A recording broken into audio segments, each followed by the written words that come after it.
church in America stands with the spirit of Christmas against Yeshua. Stop celebrating Christmas, okay? Stop celebrating Easter. Stop eating animals that consume shit. Pigs consume shit. Bottom-feeding sea creatures consume shit. This is catfish, sharks, shrimp, lobster. It's disgusting. It's not fun. It's not that great. Chicken and steak is fine. Stop breaking the Sabbath day. If you are stuck in an apostate Christian church on mission, then do your job, but that does not prevent you from keeping the Sabbath, Saturday, 7th day of the week, holy by not working, by not having sex, and by focusing on your Savior.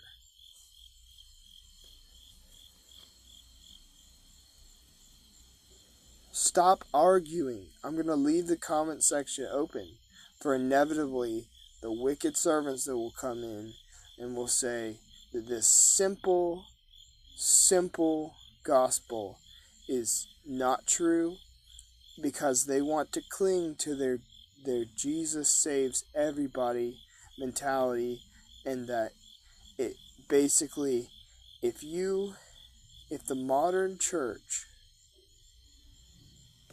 stops celebrating the pagan winter solstice and Ishtar and their trunk or treat, let's not forget, if they stop having church on Sunday, and I'm talking to the entire Christian church, if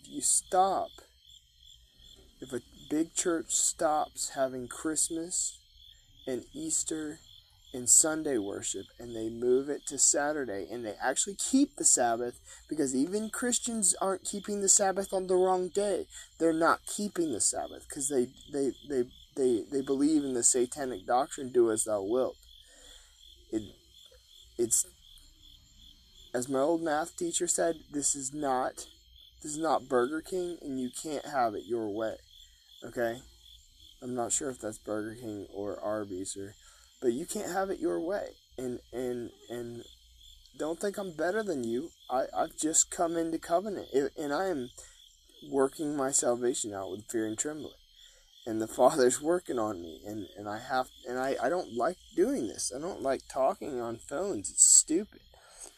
It's so dumb, and it's so dumb that you have to do it to tell the people, as I am, who are afraid of their Bible, to pick it up, read it. If you need help, seek the Father. Get into covenant. Stop sinning. Stop breaking the 10 Commandments. I've been lied to. I've been told that you cannot keep them. That is a lie. He said that he's making us into the righteousness of Yeshua. He's making us into this righteousness. What, you think this is all going to happen like the day you die? He's refining us, and he's using rough, sometimes mean people to do it. He's using people that will tell you what you need to hear and not what you want to hear. It's not ear-tickling words. It's very hurtful, okay, so let's just say you're a wicked servant, because I assume that that's going to be most people that slide in. Okay, if you're a wicked servant, then you're going to keep on doing as you're doing. You're not going to heed my words, which are the words from the Bible, which I'm learning for the first time. You're not going to listen to what I have to say. You're going to continue with your Jiminy Cricket Messiah, and you are going to be left behind when the elect are called up to meet the Father. Meet the Son in the air. There is going to be tribulation.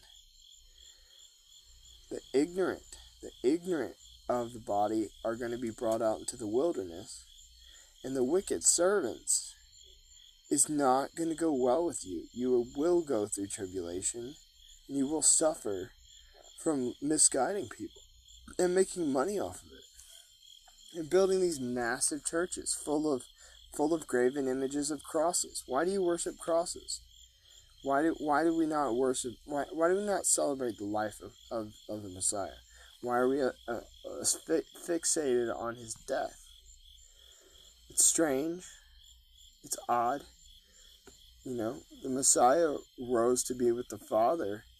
He rose in the air to be with the Father. Why are we talking about when he died? It's very strange, very simplified, very demonic doctrine that you just need to believe in the Messiah to make it in. And even that idea, make it into heaven. Such a sick way of phrasing. It's like, get into covenant, get into talking to your Father. Stop with all the focus only being on the Son. Get back with the Father and ask him what he wants from you, and ask him if what I'm saying is true. And if you disagree, that's okay. But please try to phrase your words wisely so that you don't heap more condemnation upon yourself because you think you have something to say. Anybody who wants to talk or anything, just text me or whatever. We can talk on the phone. I'm really not here to preach. I'm here to warn you. This is like the last call, and he's using people such as myself who are an introvert, and I don't like doing this. I don't want to do this. It's not fun. But I know that I once was lost 2 weeks ago. 2 weeks ago was not in covenant, or 3 weeks ago was not in covenant. And now I'm exercising the key of David. I'm being abstinent for 3 days to do the Lord's will. From Thursday, Friday, and the Sabbath, I will be abstinent with my wife. And sometimes I'll do the will. I went to go and help my brother move. And I didn't really want to go help him move, but I was being a servant, and I had the key of David, and I went on the Sabbath and helped my brother move. So, Sabbath is Saturday, guys. Don't work on it. Put your phone away for a little while. Pick up the Word. Guys, men are the leaders in the family, guys. The father specifically. The father's the leader, the head of the wife. Guys. And girls, y'all gotta start dressing modestly. Clothe your temple like you. People throw around the word goddess this, goddess that. Don't talk about goddess. You're a servant. If you are a servant, clothe yourself. If you're a heathen, I'm not talking to you. I'm talking to Christians that claim the one who is righteousness, and you look like Jezebel. Why is that? Why are you painting your face up like that? I'm trying to help my wife to understand the makeup is bad. It's a painful process to follow the Ten Commandments and to just follow in the way. In the way is not stagnant. You're constantly developing toward the Father. He's such a creative force, a creative being. He's a dad, a creative father, and he in us is started this work in us, and the work involves work, guys.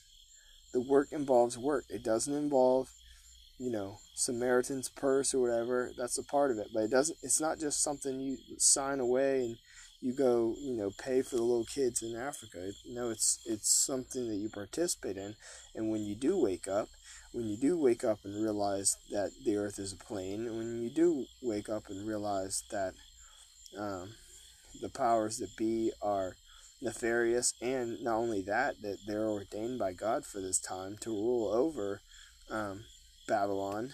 And who are you talking like? People talk so much pride about the U.S. and note that I call it the U.S. period because it's a corporation now. It's just a corporation, and the people in the country, they love their fornication, they love their Christmas, they love their Easter, and it's going to be hell for me just to navigate the holidays stepping on people's toes, and that's what I have to do. And I told my wife, I said, well, if I attend any of these Christmas get-togethers, I'm going to have to rebuke them. That's not going to be fun. You don't want to bring me. So, don't do Christmas. Don't do Easter. Don't eat animals that eat trash. Pigs, shrimp, catfish, sharks. Just eat steak and shrimp, okay? I mean, sorry, not shrimp. Steak and chicken is great. Hamburger meat, great. We have these delicious, massive animals, and we're taking these little monsters and breaking them apart and eating their flesh. It's just sad, and it's weird, and you can do better.